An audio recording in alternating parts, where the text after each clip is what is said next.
Hello student, this is Meenakshi Singh, an account teacher in Multi Commerce classes, Muzaffarpur Bihar. आज का यह video हमने 12th class के लिए रखा है और 12th क्लास का सेकेंड यूनिट जो पार्टनरशिप फॉर्म है हम उसके बारे में आज बात करेंगे। आज का ये मेरा वीडियो पार्टनरशिप का पहला वीडियो है जिसमें इंट्रोडक्शन और पार्टनरशिप हमने रखा है। और पार्टनरशिप फॉर्म में बताने से पहले आपको हम बता दें कि यह बेसिकली बिहार बोर्ड में 50 मार्क्स के लिए है, जबकि सीबीएसई बोर्ड में ये केवल 30 मार्क्स के लिए है। क्योंकि सीबीएसई और आईसीएसई बोर्ड में क्या होता है, प्रोजेक्ट वर्क भी मिलते हैं, यानी कुछ प्रैक्टिकल्स भी होते हैं जिसमें आपको स्कूल के तरफ से या आप जिस भी स्कूल से रिलेटेड है वहाँ से आपको मार्किंग मिलता है। बिहार बोर्ड में ऐसी नहीं है, बोर्ड फुल्ली क्या होता है आपके रिटन स्किल पर ही काम होता है। तो लेकिन बात अगर देखा जाए तो सिलेबस सेम है, सारे टॉपिक सेम है। कुछ सर्टन टॉपिक के हैं जो सीबीएसई में कभी कभी आउट ऑफ होते हैं और कभी कभी बिहार बोर्ड में होते हैं या आईसीएसई में होते हैं। तो हम पढ़ाते समय आपको यह डिटेल कर देंगे कि यह टॉपिक सीबीएसई के लिए है या नहीं है। नहीं है तो भी पढ़ लेने में कोई बुराई नहीं है, क्योंकि नॉलेज कभी वेस्ट नहीं जाता है, क्योंकि कहीं ना कहीं रिलेटेड तो वो पार्टनरशिप से ही है। तो हम लोग शुरू करेंगे पार्टनरशिप फॉर्म को। पार्टनरशिप फॉर्म को शुरू करने से पहले हम लोग क्या जानेंगे, इसमें 3 बातों को। सबसे पहले बात आती है हम लोग का 12th का जो पिछला यूनिट था वह क्या था, नॉन प्रॉफिट ऑर्गेनाइजेशन। तो नॉन प्रॉफिट ऑर्गेनाइजेशन प्रॉफिट के लिए काम ही नहीं करता था, तो वो बिल्कुल अलग ही दुनिया था। लेकिन पार्टनरशिप में अब हम लोग आ गए हैं, तो पार्टनरशिप आप लोग सबसे पहले जान लें ये प्रॉफिट के लिए काम करती है। अब है पार्टनरशिप फॉर्म, जो इतना बड़ा नाम है यह कैसे बना। इस नाम के पीछे 3 वर्ड आते हैं, एक पार्टनर आया, फिर फर्म आया और फिर फर्म्स का नेम आया। तो सबसे पहले हम आपको पार्टनर को डील करते हैं। पार्टनर नॉर्मली पार्टनर हम लोग अगर एज ए स्टूडेंट बात करें तो स्टूडेंट क्या बोलेंगे, अरे मेरे बगल में जो बैठा है भी मेरा पार्टनर है, मेरे साथ कोई कलीग चल रहा है, he is my partner, he is my partner. और अगर हम रूम में एक साथ रह रहे हैं तो ही सी इज माई पार्टनर। लेकिन ये हमारे डेली रूटीन में आते हैं, लेकिन एक बिजनेस वर्ल्ड में पार्टनर का मतलब ये कतई नहीं है जो आपके साथ है वो आपका पार्टनर हो गया। नहीं, पार्टनर क्या हो गया, जो आपके बिजनेस में आपका साथ दे रहा है। सपोज कीजिए 2 पर्सन है, ए और बी। ए क्या है, बी के लिए पार्टनर है, और बी क्या है, ए के लिए पार्टनर है। यानी पार्टनर क्या है, partner is a person who belongs to other person to carry the business. हर पार्टनर, हर व्यक्ति दूसरे के लिए क्या होगा, पार्टनर होगा, जो मिलकर बिजनेस को क्या करेगा, कैरी करेगा। तो अगर 2 पार्टनर मिलकर के सोच रहे हैं बिजनेस करें, तो क्या केवल सोचने से बिजनेस होगा या उसके लिए हमें सबसे पहले कैपिटल चाहिए।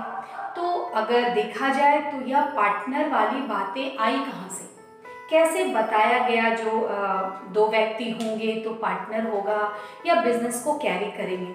तो इसके पीछे एक स्टोरी है, लेकिन आपके 12th के सिलेबस में स्टोरी का जिक्र किया ही नहीं गया है।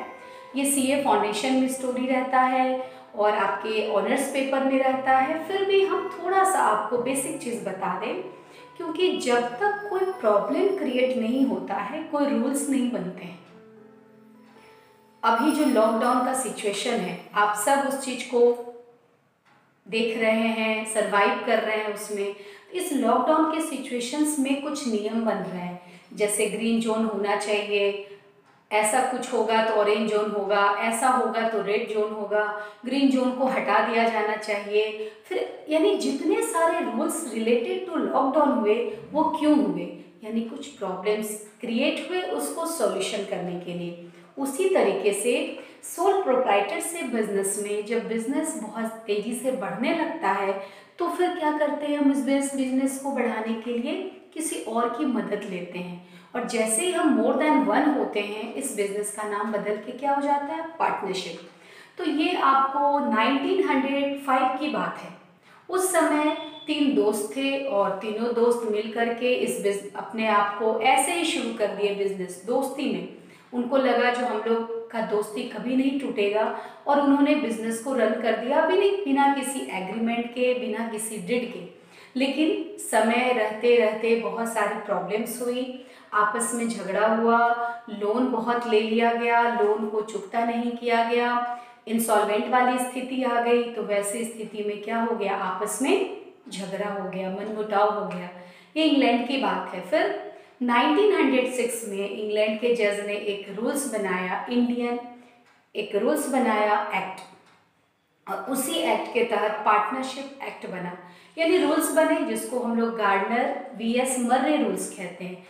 लेकिन हम लोग को यहाँ ऐसा कुछ भी नहीं पढ़ना है, हम लोग बस इतना जानेंगे जो रूल्स किसी भी कारण बनता है। ये रूल्स कब बना, इंग्लैंड में बना, लेकिन हमारे भारत में ये रूल्स आया 1932 में। कब आया, 1932। इसीलिए उसको कहा जाता है इंडियन पार्टनरशिप एक्ट 1932। आप सब बच्चे इस पर ध्यान देंगे।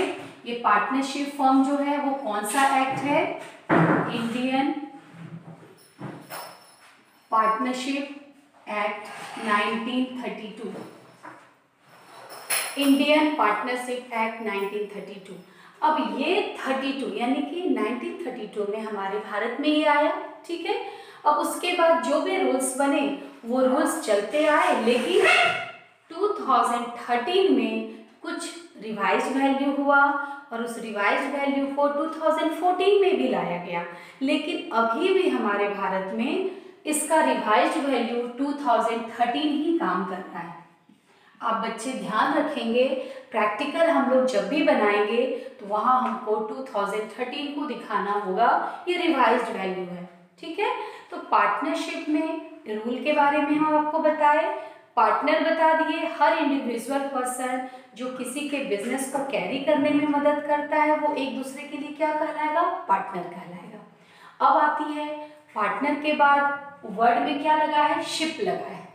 अब शिप क्या हो गया, तो शिप मतलब हो गया जो आपके बिजनेस को परमिशन मिलना चाहिए ड्यू टू एग्रीमेंट।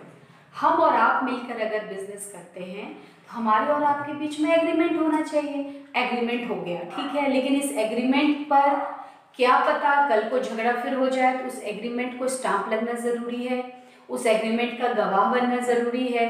तो उसके लिए एक रूल बना, और वो रूल को क्या हम लोग कहते हैं, फर्म। क्या बोलते हैं, फर्म। यानी कि आपके फर्म को क्या चाहिए, नाम चाहिए। और नाम कौन देगा, हम और आप अपने मन से नाम नहीं रख सकते हैं, हम बस एक सजेशन दे सकते हैं। जैसे चुनाव में क्या होता है, इलेक्शन में क्या होता है, हर पार्टी अपने को शो करने के लिए कुछ सिंबल्स चाहते हैं, लेकिन ये सिंबल्स उनको कहाँ से मिलती है, उस पार्टी से नहीं मिलती है, बल्कि हमारा जो चुनाव आयोग है, इलेक्शन डिपार्टमेंट है, वह उसको प्रोवाइड करती है। वैसे ही पार्टनरशिप में पार्टनर के बिजनेस को नाम देने के लिए आपको और हमको रजिस्ट्रेशन करवाना पड़ता है, और उसका नाम भी क्या होता है, एक्ट 1932 पार्टनरशिप। और जब रजिस्ट्रेशन होता है तो आपकी इच्छा अनुसार, या अगर आपकी इच्छा से जो नाम है वो नाम का अगर और कोई बिजनेस है तब वो बिजनेस का नाम नहीं पड़ेगा, और डिपेंड अपॉन सिचुएशन आपके बिजनेस को क्या मिल जाएगा, एक नाम मिल जाएगा। और जब नाम मिल जाएगा तो फिर क्या होगा, आपका बिजनेस कैरी करेगा और आपका बिजनेस पार्टनरशिप फर्म बन जाएगा, और वो कंप्लीटली क्या हो जाएगा, पार्टनरशिप फर्म। यानी कि पार्टनरशिप फर्म एक 3 वर्ड्स का कॉम्बिनेशन है, जिसमें पहला पार्टनर है, दूसरा एग्रीमेंट है और तीसरा फर्म है। तो सबको मिलाकर हम पार्टनरशिप का डिफिनेशंस यहाँ लिखे हैं, लेकिन इस डिफिनेशन में वो सारी बातें शामिल हैं जो कि आपको इससे रिलेटेड होगा, लेकिन याद नहीं करना है आपको, क्योंकि जब हम इसके फीचर्स के बारे में बताएंगे तो ऑटोमेटिकली सारे फीचर्स को लेकर आप अपना खुद का डिफिनेशन उसमें तैयार कर सकते हैं। तो यहाँ देखिए, partnership is the relation between, सबसे पहले हम क्या लिखे, partnership is the relation between, यानी पार्टनरशिप में रिलेशन आता है बिटवीन, किसके बीच में, पर्सन्स, यानी कि पर्सन के बीच में रिलेशन आता है। Who have agreed to share profit, who have agreed to share the profits, किस बात के लिए वो लोग का रिलेशन मेंटेन होता है, किस बात के लिए, agree to share the profits. Loss भी हो सकता है, लेकिन कोई भी बिजनेस को प्रॉफिट के लिए ही करता है। Of a business. अब इम्पॉर्टेंट चीज क्या है वो देखिए, carried on by all. Carried on by all यानी कि सारे पार्टनर मिलकर उस बिजनेस को चलाएंगे। क्लियर? और any of them acting for all, और उसमें से कोई एक जो है सबके बिहाफ में काम करेगा। बात समझ में आई? पार्टनरशिप में रूल क्या बना है, कम से कम 2 चाहिए। कम से कम कितने पार्टनर? 2। और मैक्सिमम कितने चाहिए? 50 चाहिए। मैक्सिमम पार्टनर 50 चाहिए। तो 2 एंड 50। अब अगर 2 ही पार्टनर्स हैं तब तो कोई टेंशन नहीं है मैनेजमेंट में, फिर वहां पर क्या होगा, वो दोनों मिलकर बिजनेस को चलाएगा। लेकिन अगर पार्टनरशिप में 15 हो गए, 20 हो गए, 30 हो गए, यानी कि लेस देन 50 हो गए, यानी कि नंबर ऑफ पार्टनर्स इंक्रीज हो गया, तो मैनेजमेंट को संभालना मुश्किल होगा। और हमारा मेन ईगो क्या है, हमारा मेन पर्पस क्या है, प्रॉफिट कमाना। वैसे स्थिति में मैनेजमेंट हमारा अच्छा चले, कोई प्रॉब्लम ना हो फर्दर, उसके लिए हम लोग क्या करते हैं, सारे पार्टनर में से किसी एक पार्टनर को मॉनिटर बनाते हैं। जैसे स्टूडेंट लाइफ में, आपके भी स्टूडेंट लाइफ में आपके क्लास में मॉनिटर होता था, तो क्या मॉनिटर जो होता था वो क्या होता था, उसको सैलरी मिलती थी अलग से, या प्रिंसिपल उसको कमीशन देते थे, या वो कुछ एक्स्ट्रा, ऐसा कुछ भी नहीं था। मॉनिटर भी हमारे और आपके तरह हमारा क्लासमेट ही होता था, लेकिन वो कुछ एक्स्ट्रा होता था, यानी उसके पास कुछ स्पेशल होते थे। यानी या तो पढ़ाई में बहुत अच्छा होता होगा, या तो वो डिसिप्लिन बहुत अच्छा होगा, या एडमिनिस्ट्रेटिव पावर, लीडरशिप पावर उसके पास बहुत अच्छा होता होगा। इसीलिए टीचर क्या करते हैं, प्रिंसिपल उनको मॉनिटर बनाते हैं, और इससे क्या होता है, क्लास को कंट्रोल करना टीचर के लिए बहुत आसान हो जाता है। उसी तरीके से पार्टनरशिप में भी अगर पार्टनर की संख्या ज़्यादा हुई तो पार्टनर अपने मैनेजमेंट को अच्छे से चलाने के लिए क्या करते हैं, अपने में से किसी एक्सपीरियंस को, जो ज़्यादा इंटेलिजेंट हो, जो माइंड ब्लोइंग हो, जो म्यूचुअल अंडरस्टैंडिंग वाला पर्सन हो, उसको वह लेते हैं और क्या करते हैं, मॉनिटरिंग देते हैं। और वह क्या करता है, सबके बिहाफ में सारे रिकॉर्ड को मेंटेन करता है और पार्टनरशिप को आगे बढ़ाता है। तो सिंपल वे में आपको हम डिफिनेशन बताए, partnership is the relation between 2 और more person to carry business forward, agree to share profits, और by all, other by any of them, acting for all. ये आपका डिफिनेशन हो गया। सबसे इंपॉर्टेंट चीज पार्टनर बताए हम आपको, पार्टनर के बाद फर्म बताए, फिर पार्टनरशिप फर्म बताए। अब एक इंपॉर्टेंट चीज है एग्रीमेंट। एग्रीमेंट जो कि शिप होता है, SHIP जो शिप एक वर्ड है, वो किससे रिलेटेड है, एग्रीमेंट से। यानी पार्टनर और फर्म के बीच में एग्रीमेंट होता है, किस बात का, हम जो भी काम करेंगे वह हमारा लॉफुल होगा।